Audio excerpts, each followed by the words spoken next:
I recently faced a father's worst nightmare. The HOA president's son brought two fake enforcers to pry at my back gate for pool access. And his excuse? He called it a routine inspection. Funny thing is, the only thing that got enforced that night was his face on wet concrete after he wiped out on my deck. But let me start from the beginning. 2:17 a.m. Two men in black vests hop my fence. Minutes later, a third appears. The HOA president's son, red swim trunks, a towel over his shoulder. They yank my gate. Earlier, there were 14 wrong codes and a tamper alert. My smart lock holds. Small, steady smile. Calm looks better on camera. A vest grabs my arm. I pull free. The kid shoulder bumps me, slips on the wet deck, scrapes his elbow, and calls 911 on me while standing on my property. Sirens grow. I don't argue. I open the app and mark the clip. The problem started not with a broken rule, but with a social ladder. The ladder at Northwood High is run by a boy named Blake Anderson. He is the captain of the swim team, drives a car that costs more than my first house, and has a smile that is all teeth and no warmth. His mother is Cynthia Anderson, the president of our homeowners association. She runs the HOA with the same iron-fisted, image-obsessed perfectionism she applies to her prize-winning roses. Everything in its place, everything looking perfect for the monthly community newsletter. Blake decided the community pool needed to be his private, after-hours clubhouse, a place to cement his status. He just needed a key, or, in this case, a code. The shortest route was through my backyard. The weakest link, he thought, was my son. It started subtly. Leo came home one afternoon, his shoulders slumped. He dropped his backpack by the door with a thud that echoed through the quiet house. I was in the kitchen trimming the leaves on a basil plant. The scent of anise and pepper filled the air. I looked at him. His face was a closed book, but I have learned to read the margins, the slight furrow in his brow, the way he avoided my eyes. "Everything okay, son?" I asked. He shrugged. The universal teenage symbol for everything is wrong, but I do not want to talk about it. I pointed at the basil plant. "House policy. We don't negotiate with photoshoppers." He almost smiled, but I did not push. I have learned that with him. You let the problem come to you. You create a safe harbor, and eventually, the ship will dock. Later that night, I heard his phone buzzing again and again. It was a rhythmic, insistent vibration from his room, a swarm of digital hornets. I waited. Around 10, he came downstairs. He stood in the doorway of my office, a silhouette against the hall light. He was holding his phone like it was a venomous snake. "Dad," he said, his voice small. "Can I show you something?" He handed me the phone. It was a string of direct messages from Blake. "Yo, Miller, heard you got the hookup for the pool." Leo's reply was polite, non-committal. "My dad just put a new lock on our gate." Blake's messages grew more demanding. "Be a real one. Slide the code. Don't be a loser. Everyone's going to be there Saturday night." Leo kept deflecting. "I can't. My dad would kill me. It's not my call." Then came the group chat screenshots. Blake had posted their private conversation for his friends. The mockery began. Miller scared of his daddy. What a dork. Then came the meme. It was a picture of a little kid hiding behind his mother's legs. My son's face had been poorly photoshopped onto the kid. Blake's face was on the mom. The caption read, "Don't worry, Leo. Mommy will protect you from the cool kids." It was cruel. It was juvenile. And it was designed to do one thing, break my son's spirit. I looked up from the phone. Leo was watching my face. His expression a mixture of shame and fear. He was waiting for me to be angry, to yell, to lecture. I took a slow breath. I am an engineer. I do not react. I analyze. I see a system under stress. My son is the system. The external pressure is Blake. The desired outcome is a security breach. My job is to reinforce the system. I handed the phone back to him. "This is not about you, Leo," I said, my voice even. "This is about him. He wants something he cannot have. He thinks bullying is the key that opens all doors." I stood up and walked over to him. I put my hand on his shoulder. It was tense, a coiled spring. "You did the right thing. You said no. That is the only response he needs to hear." He finally met my eyes. I saw relief wash over him. "What if he keeps going?" he asked. "He will," I said. "People like that do not give up easily, but we will handle it together." I thought about my best friend Mike, who always told me that being a parent was 90% just showing up and standing firm. Right now, I was standing firm. I sent a calm, polite email to Assistant Principal Reyes at the school, attaching the screenshots, not to demand punishment, but to create a recorded data point. Engineers love data. It is clean. It is irrefutable. I told Leo to block Blake. He did. The buzzing stopped. For a moment, the house was quiet again. But I knew this was just the first move in a game I did not want to play. And I had a sinking feeling that the next move would not be on a phone screen. It would be at my back gate. The next day, Leo stops by Mr. Reyes's office. The hall buzzes. Lockers slam. Sir, Leo says, I blocked Blake. He made a meme. Mr. Reyes leans forward, his eyes calm. You did the right thing. He taps the desk. Screenshots. Leo nods. He shows the phone. Mr. Reyes reads. His jaw shifts. I'll log this quietly. If he comes at you in person, walk away. Find me, or go to Coach Evans. At lunch, Blake bumps shoulders. Pool code, Leo. Don't be weird. His crew laughs. Leo steps back. No. Blake smiles like a shark. Then I'll host without you. He posts a new story. A photo of the pool lights and a cartoon crown. King of Oak Creek. Leo texts me one line. He's pushing again. I reply. Copy. We stand firm. A teacher hears the whisper. Anderson. Enough. Seconds later, Assistant Principal Reyes steps into the doorway and says nothing. From inside a locker, a muffled voice. Also, can someone let me out? The hall pretends not to hear. Blake raises both hands like a joke. Just planning a party. Coach Evans finds Leo by the trophy case. Walk with me. They pass photos of past teams, swim caps, smiles. Anderson's a captain, Coach says. But being captain means being decent. Leo nods. He wants our pool code. Coach stops. He won't get it from you. If he pushes, you tell me. If he posts, you send it to Reyes and me. Clear. A swimmer jogs by, hears Anderson, and groans. Coach, he tried to sell VIP after-hours wristbands in a group chat. Coach rubs his face. I'll handle it. He looks at Leo. You did right. Head up. At the exit, Blake leans on a locker, crew behind him. Hey, Leo. Captain's list drops tonight. You want on it. Leo keeps moving. No list. Blake smirks. Then, no invites. Coach steps between them, his voice low. Practice now. Blake's jaw tightens. Yes, Coach. Leo texts me. Coach is in. The evening air is thick with the smell of cut grass and chlorine. I am standing by my back gate, running a diagnostic on the smart lock. The LED glows a satisfying green. Everything is nominal. The magnetic seal is rated at 1,200 pounds of holding force. The keypad is responsive. The log is clean. The inside latch opens without a code to meet egress rules. It is a good system, a solid system. My system. I designed the housing myself and 3D printed it. It is seamless, weatherproof, a small point of pride. A voice cuts through the twilight. Quite the fortress you are building there, Robert. I turn. It is Cynthia Anderson. She is standing on the community path just beyond my fence line, dressed in crisp white linen pants and a silk blouse. Not a hair is out of place. Her smile is bright, practiced, and utterly devoid of warmth. It is a smile designed for campaign posters and community newsletters, not for genuine human interaction. With her is Blake. He looms behind her, arms crossed, a smirk plastered on his face. He looks from the lock to me, then back, his eyes full of smug contempt. He thinks he has won. He thinks his mother is his ultimate weapon. Blake stands in solid red swim trunks, a bright towel over his shoulder. I'm in a t-shirt and shorts, a small, polite smile that says, not today. Cynthia hangs back, shoes never touching gravel. Quite the lock, she says. It's safe, I say. Blake snorts. It's ugly. From the side yard, my neighbor Ricky waves a trowel. He's in socks, one plaid, one plain. Looks fine to me, he says. Better than my brother-in-law's haircut. Cynthia's eyes flick to Ricky, then back to the keypad. Our standards matter, Robert. So do my kids, I say. Blake points at the fence cap. Easy step over. I nod to the camera dome. I wouldn't. Cynthia's smile freezes. Let's keep this civil.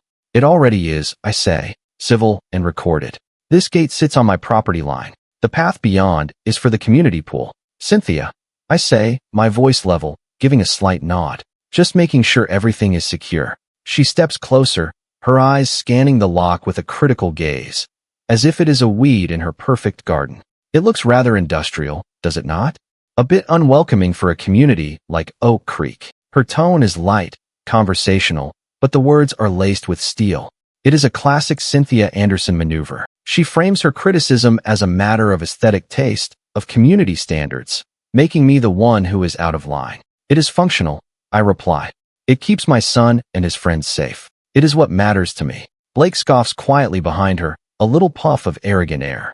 I ignore him. My focus is on her. She is the source code of this problem. Of course, safety is paramount, she says, the words sliding out smoothly. That is why the HOA has rules about alterations to property lines, fences, gates. It all has to be uniform. It preserves the look and feel of our neighborhood. It protects our property values. She pauses, letting the implied threat hang in the air. This is not about property values. This is about control.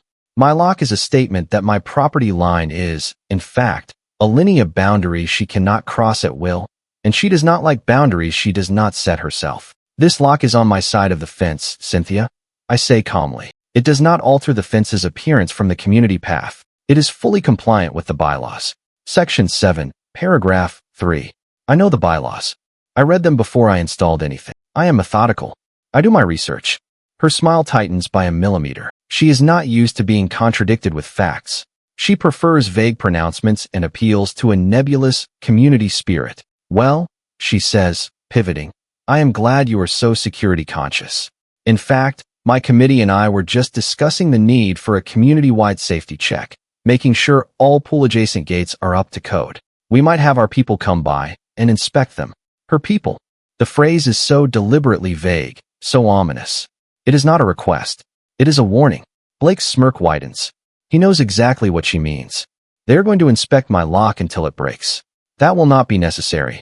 I say, my voice firm now. This gate is my property. It is secure. You do not need to inspect it. I stare directly at her. I do not raise my voice. I do not need to. My resolve is its own volume. For a moment, we are locked in a silent battle of wills across the fence. I am defending my small square of the world. She is trying to conquer it. I see Mrs. Gable, my quiet neighbor to the left, peeking through her blinds. She sees it too. Another data point, another witness. Cynthia finally breaks eye contact, her smile returning, this time even more strained. Of course, Robert. I am just trying to be helpful. She turns to leave, a picture of grace and condescension.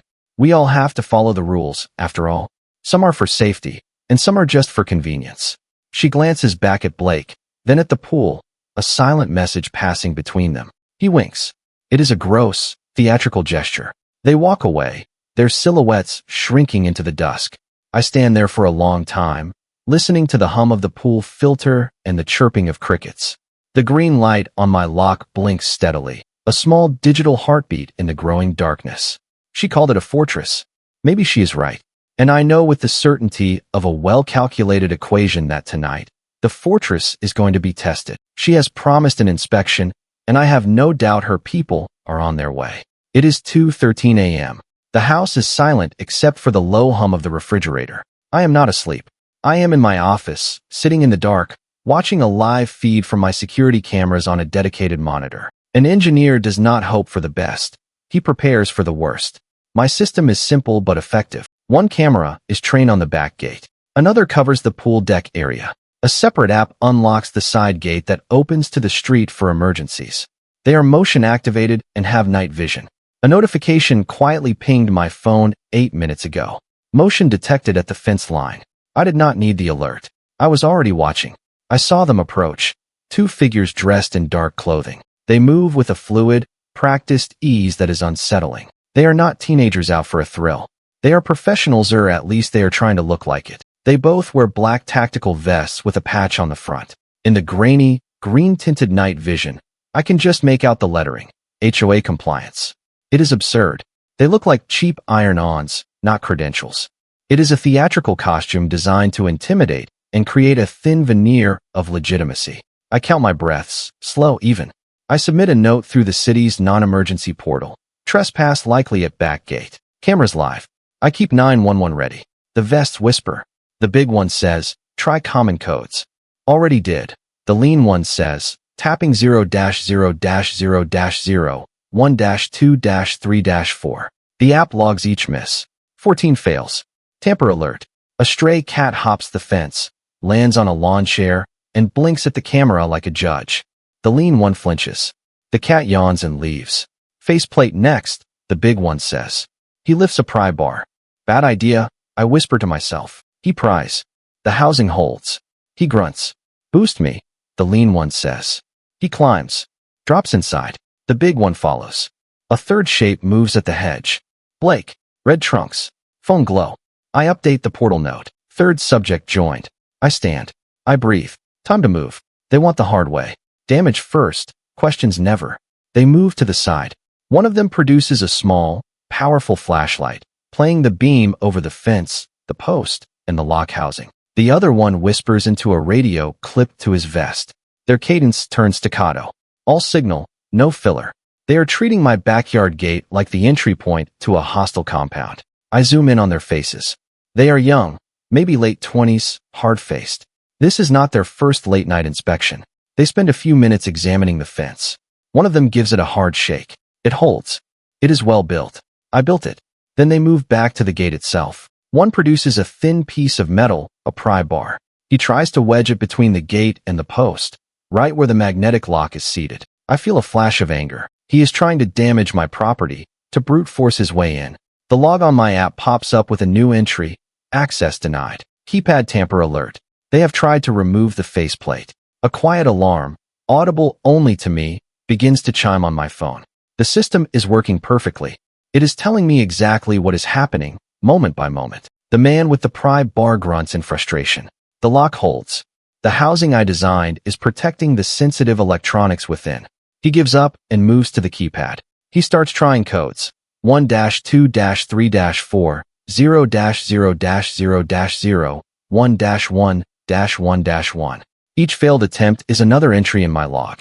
A beautiful, clean, undeniable stream of data. Proof of their intent. They are not just trying to get in. They are testing my defenses, probing for a weakness.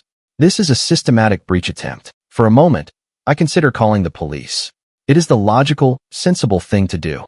But something holds me back. This is not a random act. This is a message from Cynthia Anderson. She is using these two thugs to show me that her reach extends everywhere, that rules are for other people, that she can send armed men or at least men dressed to look armed onto my property in the middle of the night, and there is nothing I can do about it. Calling the police now would feel like a half measure. They would arrive, the men would be gone, and it would be my word against the night. I need more. I need to see this through. I need to understand the full scope of her audacity. The two men step back, conferring in low tones. One of them points up toward the roofline of my house. He has spotted the camera. He says something to his partner, who then looks directly into the lens and gives it a contemptuous wave. They are not afraid of being seen. That is the most chilling part. They believe they have the authority to be here. They believe the vest and the lie are all the protection they need. The first man gives the gate a final, angry kick. It shudders, but does not yield. Then, with a sigh of theatrical frustration, he crouches down and gives his partner a boost. The second man swings a leg over the top of the fence. He lands silently on the grass of my lawn. He is inside. His partner follows a second later. They are now officially trespassing. They stand there for a moment, two dark shapes in the green glow of the night vision, and begin walking toward my pool deck, toward my house. And I think, enough is enough. I am done watching. I am done collecting data. An engineer knows when it is time to move from observation to intervention. I get up from my chair. The floorboards do not make a sound. I walk to the back door, my hand closing around the cold metal handle. I am not afraid. I am a father. I am in my home. And I'm about to conduct an inspection of my own. The sliding glass door to my deck makes a soft whirring sound as I open it. The two men in the vests spin around, startled. They were so focused on the gate, so confident in their stealth, they did not consider the possibility of me simply walking out to meet them. They are standing near the edge of the pool, their boots leaving damp prints on the concrete deck. The air is cool and smells of wet stone and jasmine from the vine growing along the fence. For a second, no one moves. It is a tableau, the two hired muscles caught in the act, and me, a retired engineer in a t-shirt and slippers, standing in my own backyard. My porch light clicks on, flooding the scene in a warm, yellow light. My slippers squeak so much for stealth. They squint, momentarily blinded. I can see their faces clearly now. One is broad and fleshy with a shaved head. The other is leaner with nervous, darting eyes. The HOA compliance patches on their chests look even more ridiculous up close. "Can I help you, gentlemen?" I ask. My voice is calm, steady. It does not betray the hammering in my chest. This is a calculated risk. I need to engage them. I need to see what they will do. The broad-shouldered one takes a step forward. He puffs out his chest, trying to use his size to intimidate me. It is a classic bully tactic. "We are with the Homeowners Association," he says, his voice a low rumble. "Performing a mandatory safety inspection." "At 2:30 a.m.? I ask, raising an eyebrow. "It says here." I glance at my phone. "You have been trying to pry open my gate for the last 15 minutes. That is not an inspection. That is attempted breaking and entering." The leaner one shifts his weight, looking uneasy. The broad one does not flinch. "We had reason to believe the gate was not secure. We were testing its integrity." The lie is so brazen, so utterly without shame. It is almost impressive. "My gate is secure," I say. "You, on the other hand, are trespassing. I would like you to leave now. The way you came." I gesture with my head toward the fence they just hopped. Just then, a third figure emerges from the shadows near the side of the house. It is Blake Anderson. He slipped in from the side hedge while they worked the fence. Quiet, smug, phone lit. He has a triumphant, sneering look on his face. "What is the matter, Mr. Miller?" he says, his voice dripping with adolescent sarcasm. Afraid of a little safety check. He is enjoying this. He thinks he is the star of his own movie. This is the moment I see it all clearly. The men are the muscle, but he is the reason they are here.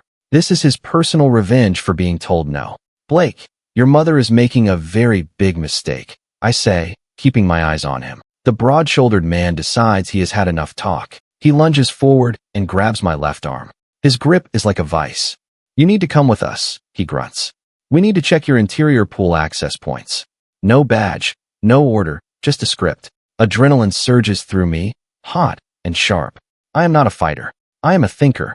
But a father's protective instinct is a powerful, primal thing. I wrench my arm back, twisting out of his grasp. It happens fast. I pull free, stepping back. Blake, seeing his hired help fail, decides to get involved. He shoulder bumps me hard. It is a clumsy, reckless move. He's trying to shove me toward the house to assert his dominance. But he forgets one crucial detail. The pool deck is still damp from the evening dew. His expensive sneakers slip on the wet concrete. He windmills his arms, trying to catch his balance, a look of comical surprise on his face. He goes down, not hard, but awkwardly. He lands on his side, scraping his elbow on the rough surface of the deck. For a silent moment, he just lies there, stunned. Then he looks at his elbow. A small bead of blood wells up. His face twists, not in pain, but in rage and humiliation. He pulls out his phone. His thumb flies across the screen. He puts it to his ear. "Help! 911. I have been attacked," he yells, his voice shrill and theatrical. "My neighbor, Robert Miller. He pushed me. I am bleeding. Send help." He put an illegal lock on the pool gate. It's blocking emergency access. I just stand there, watching this absurd performance. The two men in vests look at each other, a flicker of panic in their eyes. This has escalated beyond their pay grade. I take a slow, deliberate step back toward my door. I do not run. I do not yell. I simply watch as the lie unfolds. In the distance, I hear the first faint wail of a siren. It is growing closer. The night is no longer quiet, and the game has just changed completely. The flashing red and blue lights paint my backyard in strobing, chaotic colors. Two police cars are parked on the street. Sergeant Peterson and Officer Cobb walk through the side gate, which I have remotely unlocked for them. Sergeant Peterson is a man my age. His face is etched with the long, tired lines of someone who has seen it all. He moves with a deliberate, unhurried pace. Officer Cobb is younger, his movements sharp, his eyes taking in every detail. He has his hand resting near his sidearm, a cop's ingrained habit. Cobb looks from my squeaky slippers to their patches, like he's grading Halloween costumes. Blake is putting on a masterclass performance for them. He is sitting on the edge of a lounge chair, clutching his scraped elbow, as if it is a mortal wound. Cynthia Anderson is here now, of course. She must have flown over on her broomstick. She is fluttering around her son, her face a mask of practiced maternal concern. A small crowd of neighbors has gathered on the street, drawn by the commotion. I can see Mr. Adler, my gardener friend, watching from his porch, his expression worried. My neighbor Ricky is there, too, in a bathrobe, looking utterly bewildered. "He attacked my son," Cynthia declares, pointing a perfectly manicured finger at me. Unprovoked, my Blake was just walking by. And this man assaulted him. Her voice is pitched for maximum drama. She is playing to the audience of neighbors. "Sir," Cobb says, "any emergency egress blocked by this lock?" "No," I say. "Inside latch lets you exit without a code." City Code controls life safety. Section 1008. Free egress. I followed it. HOA can't override that. Cynthia jumps in. He's turning our pool into a prison. I hold up the app. It's a door with a lock. Ricky shuffles closer in his bathrobe and whispers to Mr. Adler, loud enough for everyone. I brought popcorn, but forgot a bowl. Mr. Adler doesn't look up. Use your hat. Cobb hides a smile and points at the tablet. Show me the times. I tap the timeline. 2:05, first motion. 2:11, pry attempt. 2:17, fence hop. Peterson nods. Matches what we heard on approach. I logged it on non-emergency before stepping out. I say. Cynthia tries again. Contractors were testing. Cobb looks at the patches. Ma'am, those are cheap iron-ons. The big vest mutters. We were told it was authorized. By who? Peterson asks. They look at Blake. He looks at the ground. My hands are visible. I am not shouting. I am not protesting my innocence. I am waiting. Sir, can you tell me what happened here? Cobb asks, his tone neutral but firm. Yes, officer. I say clearly. Two men who claimed to be with the HOA hopped my fence at 2:17 a.m. They attempted to pry open my gate. They were then joined by that young man there. I nod toward Blake. They trespassed on my property. One of the men grabbed my arm. I pulled away. The young man then shoved me, slipped on the wet deck, and fell. Cynthia gasps, a theatrical sound of outrage. Lies. He is lying to protect himself. Sergeant Peterson holds up a hand, silencing her. He turns to me, his eyes patient, analytical. That is a different story than what we are hearing from them. Do you have any way to prove what you were saying? This is the moment, the pivot point. This is where emotion and drama collide with cold, hard facts. As a matter of fact, I do, Sergeant, I say. I hold up my tablet, which I retrieved while they were arriving. I have the entire event recorded from multiple angles in high-definition night vision. A ripple of silence goes through the small crowd. Cynthia's face freezes. Blake stops moaning about his elbow. I tap the screen. I show the officers the first clip. It shows the two men arriving, testing the fence, trying to pry open the lock. I show them the timestamp in the corner of the screen. I swipe to the next clip. It shows them hopping the fence, trespassing. Then I pull up the access log from the Smart Lock app. I show them the list of failed keypad attempts, the tamper alert. This is the log from the gate lock itself. I explain. It records every interaction. As you can see, there were 14 failed attempts to open it, followed by a physical tamper alert, all before they decided to climb the fence. Officer Cobb leans in, his eyes widening slightly. He is a young cop. He understands technology. He sees the power of digital evidence. Finally, I play the last clip, the one from the camera on my deck. It shows me stepping out. It shows the confrontation. It clearly shows the first man grabbing my arm. It shows me pulling away.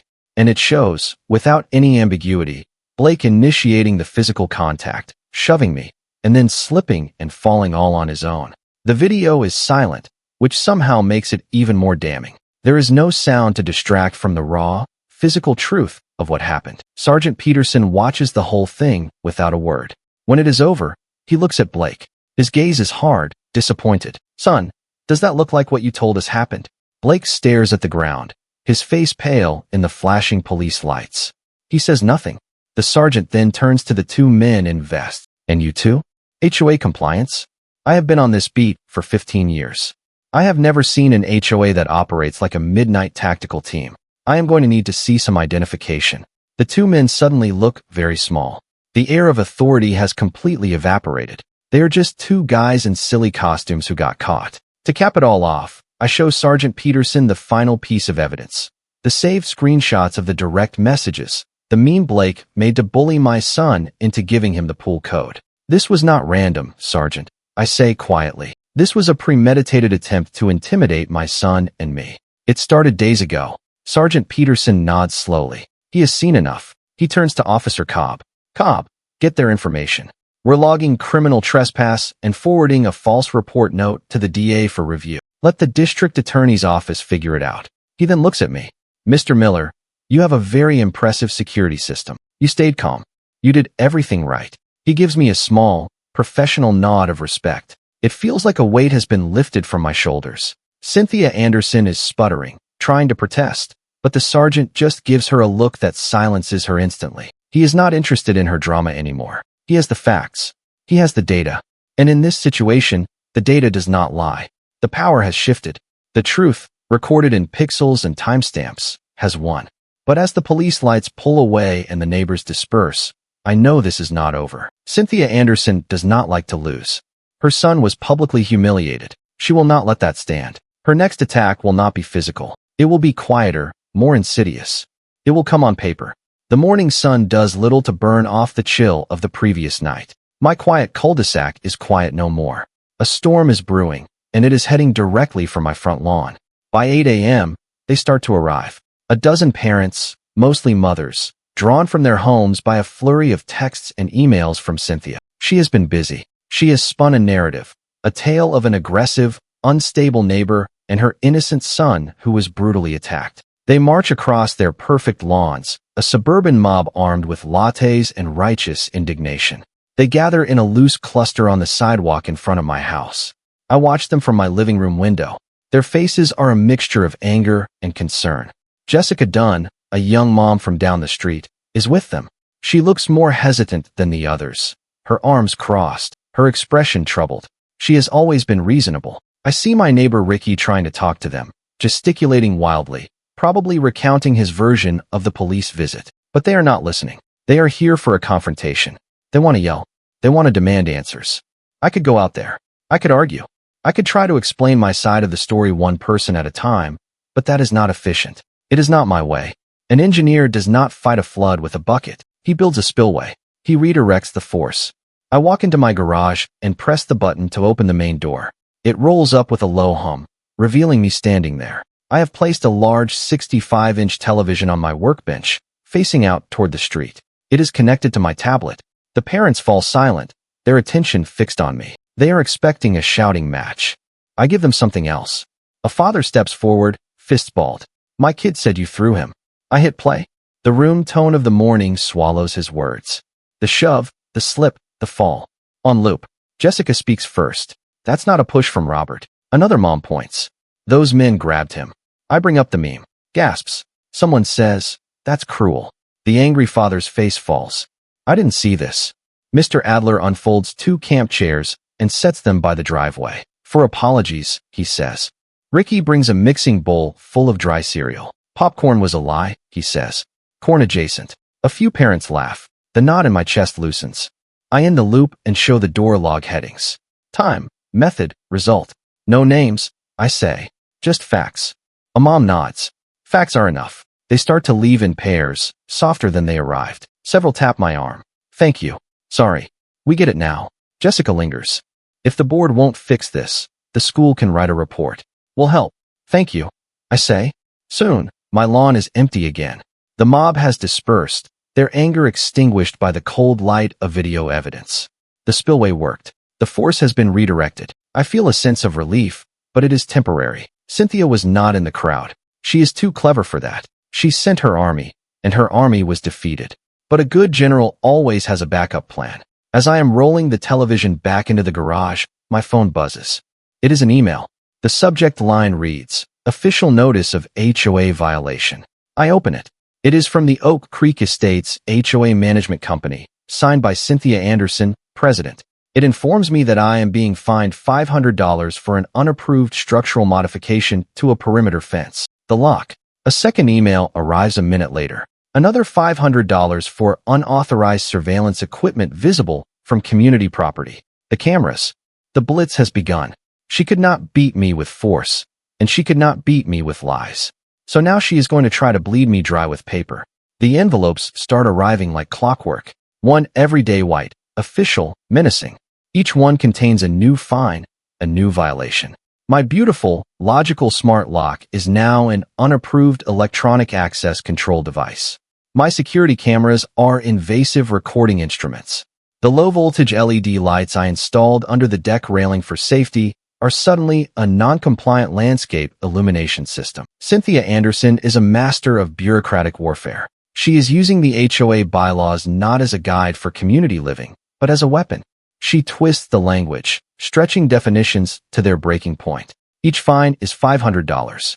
The letters are formal, filled with legal jargon designed to intimidate. They cite obscure clauses and demand immediate payment to avoid further penalties, including liens on my property. It is a relentless psychological assault, a death by 1,000 paper cuts. I call the HOA management number. Hold music plays a tin whistle version of Don't Worry, Be Happy. It is not helping. Jenna, Community Services, how may I assist? I need the bylaw section for fines over $250 and the board minutes approving mine. Typing. Sir, I don't see a vote for these amounts.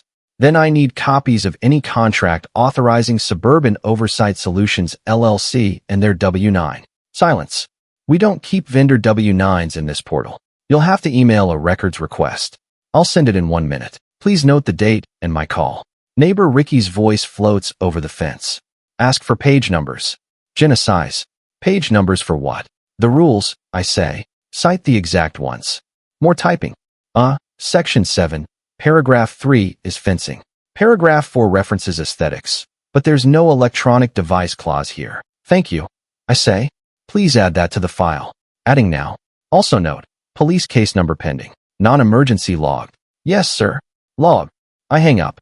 The hold music keeps playing in my head. I write. No board vote. No clause. Vendor docs requested. Most people would be terrified. They would write the check just to make it stop. But I am not most people. This is a system problem. I gather proof. I create a spreadsheet. I log every violation notice. Date received, alleged violation, bylaw cited, amount of fine. I print out the entire 100-page HOA rulebook and read it cover to cover, highlighting every relevant passage. I find the clauses she is using. I also find the clauses she is ignoring, the ones about due process, the ones about the board needing to vote on fines over a certain amount. Her process is sloppy. She is moving too fast, fueled by anger and a desire for revenge. And sloppy systems have vulnerabilities. While I am building my defense, Cynthia makes her next move. She sends out a community-wide email. It is a masterpiece of passive-aggressive corporate communication. She begins by expressing her deep regret over the unfortunate incident at my home. She talks about the importance of safety and security for all residents. She never mentions me by name, only referring to a recent dispute. Then comes the critical lie. She addresses the presence of the two men in the black vest. She calls them third-party security contractors. She claims they were hired by the board to conduct a late-night audit of perimeter vulnerabilities as part of a new proactive safety initiative. She makes them sound like official, sanctioned agents of the HOA. She is trying to retroactively legitimize their criminal trespass. She is building a false narrative to cover her tracks, and she is using the full weight of her presidential authority to do it. I read the email 3 times. My first reaction is anger. The sheer audacity of the lie is breathtaking. My second reaction is a slow, spreading smile. She has made a mistake, a critical error in judgment. In her rush to create a plausible story, she gave them a title. Contractors. I say the word out loud in my quiet office. Contractors. It hangs in the air, full of possibility. Contractors do not work for free. Contractors submit invoices. Contractors get paid. And if they were hired by the HOA board, as she claims, then there must be a record of that payment. A money trail. A data trail. All I have to do is find it. She thinks that email is her shield. She thinks it closes the book on the 2 thugs in my backyard. But she is wrong. It is not a shield. It is a thread. And I am going to pull on it until her entire, carefully constructed story unravels. The paper war she started is about to get a lot more interesting. She has been sending me paper. Now I am going to find my own. My investigation begins not with a computer, but with a conversation. I find Mr. Adler weeding the petunias near the community clubhouse. He is a retired accountant who now spends his days battling aphids and crabgrass. He knows everything about this neighborhood. Who is feuding with whom? Which contracts are legitimate? Which ones are suspect? I tell him the story. He listens patiently, wiping sweat from his brow with the back of a dirt-caked glove. When I get to the part about the third-party security contractors, he lets out a short, barking laugh. Security contractors? He says, shaking his head. Robert, the only security contract we have is with ADT for the clubhouse alarm. And we have George, the 70-year-old guard at the front gate, who mostly just waves at people. There is no community patrol. Cynthia made that up out of thin air. This confirms my suspicion. The company is a phantom, but the payment has to be real. I stop by the front gate. George sits in the booth with a crossword and a thermos. Morning, George. Morning, Robert. Want 7 down? Fancy fence. Starts with P. Palisade, I say. I need last week's overnight log. George flips a clipboard. After 10 p.m., we only got pizza, Amazon, and one white SUV that tailgated a resident. Which resident? He taps a line. Initials CA. She flashed a hand wave like it was a badge.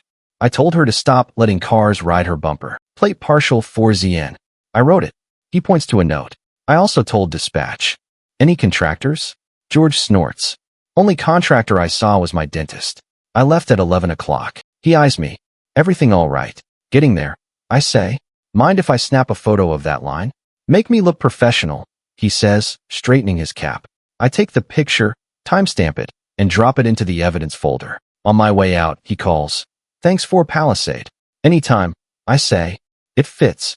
George calls after me. If they ask, I prefer Sentinel to Guard. Sounds taller. My next step is to get inside the machine. I need access to the HOA's financials.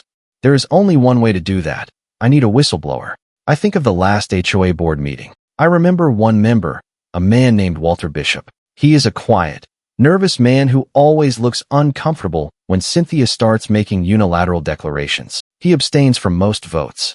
He seems cowed by her, but also unhappy with her leadership. He is my best bet. I find his email in the community directory and send him a simple, non-threatening message.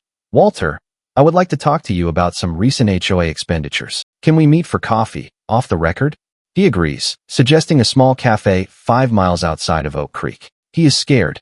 Good. Scared people are often the most willing to upset the status quo once they feel safe. We meet the next day. Walter is even more anxious in person. He keeps glancing over his shoulder. He orders a decaf tea and stirs it for 5 minutes straight. I do not like what she is doing, Robert, he says, his voice barely a whisper. She does not consult the board. She just does things. She says she has executive authority. We are all too intimidated to challenge her. She is using our money to hire men to intimidate residents. Walter, I say directly. She lied in a community-wide email, claiming the board approved it. His face pales. I know. We never voted on any new security contract. There was no discussion. I lean forward. I need to see the latest invoices and the bank statements. I think she is hiding the payments. He hesitates. He is weighing the risk of helping me against the risk of letting Cynthia continue her reign. I can see the internal struggle on his face. Finally, he reaches into his briefcase and slides a thick manila envelope across the table. I make my own copies of everything after each meeting, he says. For my own protection. Do not tell her you got this from me. I take the envelope. It feels heavy with consequence. Your name will never come up, I promise. Back in my office, I spread the documents across my desk. It is a pile of invoices, receipts, and bank statements from the last 3 months. I put on my reading glasses and start digging. I scan for security companies, patrol services, anything that sounds like what Cynthia described. Nothing. For 2 hours, I find only the usual expenses. Landscaping, pool chemicals, insurance. I start to feel a flicker of doubt. Maybe she was cleverer than I thought. Maybe she paid them in cash. But where would she get the cash? Then I see it. A recurring payment that is not like the others. It is a monthly check made out to an entity I have never heard of, Suburban Oversight Solutions, LLC. The line item description is vague. Community Standards Consulting. The payments are substantial, $5,000 a month. The first payment was made 2 months ago. My heart starts to beat a little faster. This is it. This has to be it. I open a new tab on my browser and go to the state's corporate commission website. I type Suburban Oversight Solutions, LLC, into the business search field. I hit enter. The result comes back instantly. The LLC is active. It was formed 2.5 months ago. The registered agent, the person legally responsible for the company, is listed. The name is not Cynthia Anderson. It is Cynthia Powell. Powell. I sit back in my chair. I remember seeing her name on an old community plaque in the clubhouse from before she was married. Powell was her maiden name. She formed a shell company under her maiden name and has been paying it $5,000 a month out of our HOA dues for consulting. She is not just hiring thugs. She is laundering our money to do it. The invoices in Walter's packet are from this LLC. They are ridiculously vague, with line items like on-site review and compliance verification. One invoice is dated the day after the incident in my backyard.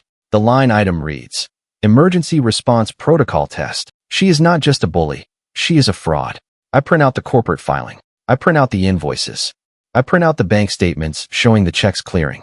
I place them all in a neat pile next to the video files and the screenshots on my desktop. The data is now complete. The case is airtight. The only thing left to do is present it. The special HOA meeting is packed. The foyer hums. Programs on a folding table. A pitcher of lemonade sweating onto a sign that says, "Welcome, neighbors," in curling font. Cynthia spots me and glides over like a parade float. "Robert, defamation is a serious thing." "Facts aren't defamation," I say. Her smile doesn't touch her eyes. "We will see."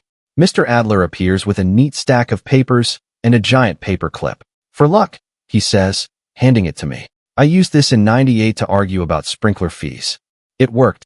Ricky barrels in with a canvas bag, backup HDMI, extension cord, and pretzels. He looks at the screen. "Bulb okay?" "I brought a spare." "Bulb is fine," I say. "Pretzels are better." "Good," Ricky says. I labeled them Exhibit Carbe. A bored lawyer I've never met whispers to the secretary. The secretary glances at Cynthia, then at me. He looks pale. Walter Bishop edges up, his voice small. "I have copies of the check images. The bank emailed them to me." "Good," I say. "You'll keep the originals." He nods, braver. Cynthia lifts her gavel before we're even seated. Tap, tap, tap. Order. The room quiets.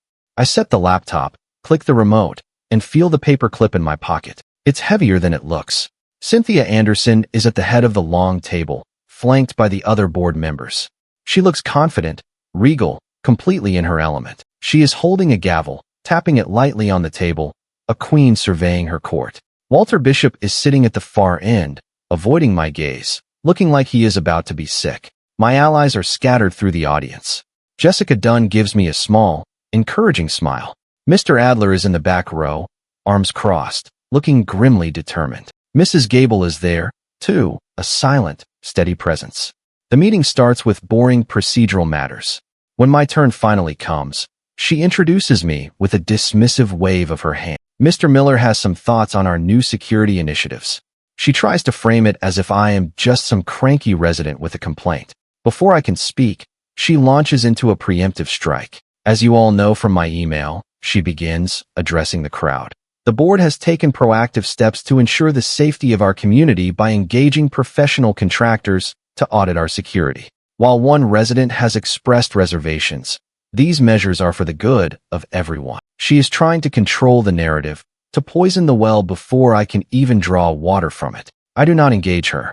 I do not look at her. I walk to the front of the room where a projector and screen are set up. I connect my laptop. "I am not here tonight to share my thoughts," I say, my voice calm and clear, filling the suddenly quiet room. "I am here to share facts." The first thing I project on the screen is the video, a crisp, undeniable footage of the two men hopping my fence. Then the confrontation on the deck, the grab, the shove from her son, the fall. I let it play twice without commentary. Gasps ripple through the audience. Many of them had only heard rumors or Cynthia's sanitized version of events. Seeing it is different. Next, I project the screenshots of the text messages from Blake to Leo, the bullying, the demand for the pool code, the meme. I can hear parents whispering to each other. "That's my son's classmate. He did that to your boy?"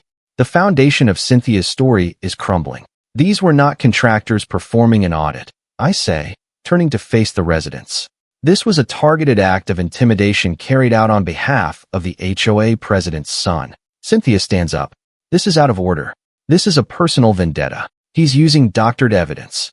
But her voice has a new, sharp edge of panic in it. The board members are shifting uncomfortably in their seats. I ignore her and click to the next slide. It is the first invoice from Suburban Oversight Solutions, LLC, $5,000 for community standards consulting. I then project the bank statement showing the check from the HOA account clearing. "So, who's cashing these?" I can see Mr. Adler nodding slowly in the back row. He understands numbers. He knows what he is looking at. "I am sure you are all wondering who these highly paid consultants are." I continue. "I was wondering that myself." I click to the final, damning slide. It is the corporate filing from the state website. The name of the registered agent is highlighted in yellow, Cynthia Powell. I read the name out loud. Cynthia Powell. A wave of murmurs sweeps through the room. People are turning to look at Cynthia, their faces a mixture of shock and dawning fury. I let the silence hang for a moment, letting the reality of the situation sink in. The HOA president formed a shell company under her maiden name, I say, my voice like a hammer striking an anvil. She has been billing us, the residents, $5,000 a month. And for what? to hire thugs to harass a 14-year-old boy and his father. She used our money to pay for a criminal trespass on my property. The room erupts. People are on their feet, shouting. All the frustration, all the resentment from years of her tyrannical rule is boiling over. Cynthia is white as a sheet. She is banging her gavel, but no one is listening. Her authority has evaporated in the face of cold, hard proof. Walter Bishop, the nervous board member, finally finds his courage. He stands up. I move, he says, his voice shaking but clear, that we vote to immediately void all fines levied against Robert Miller. Someone seconds the motion. It passes with a roar of unanimous ayes. I move, Jessica Dunn shouts from the audience, that we terminate any and all contracts with Suburban Oversight Solutions. Another roar of approval.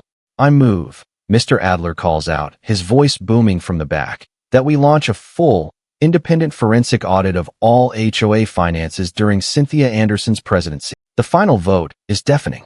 It is a complete and total rejection of her. Cynthia Anderson just stands there, gavel in hand, her face a mask of disbelief and ruin. Her reign is over. It did not end with a polite resignation. It ended here, in a public inferno of her own making, burned down by the very people she thought she controlled. A month later, the noise is gone. Kids laugh. Water slaps the tiles. The audit is rolling. Cynthia's shell company was only the start. She's resigned from everything. A temp board runs the HOA. New rule. If it makes your home safer and doesn't invade a neighbor's privacy, it's approved. The ugly rule board is gone. The new sign says, be kind, be safe, have fun. Leo is here with friends, doing cannonballs. Just a kid again. The HOA-funded gate lock beeps. Blake walks in with his dad. No parade, no crowd. Just a father who looks tired of fights. He nudges his son forward. Mr. Miller, Blake mumbles. My dad says I need to apologize. It's thin, but it's something. He's off the swim team for the season and doing community service on weekends. Consequences. I nod. I hear you. His dad gives a small, honest nod back and leads him away. Leo swims over. Was that Blake? Yes. He apologized. Leo shrugs. Cool. Watch this. He climbs a friend's shoulders and flips. Big splash, big grin, no fear. I lean back and let the sun find my face. This fight wasn't one with rage. It was one with patience, proof, and showing the truth to the people who live here. Jessica waves. Mrs. Gable smiles under an umbrella. This is community, the real kind. The smart lock on my back gate blinks a steady green. Small light, big promise. All systems nominal. My kids are safe.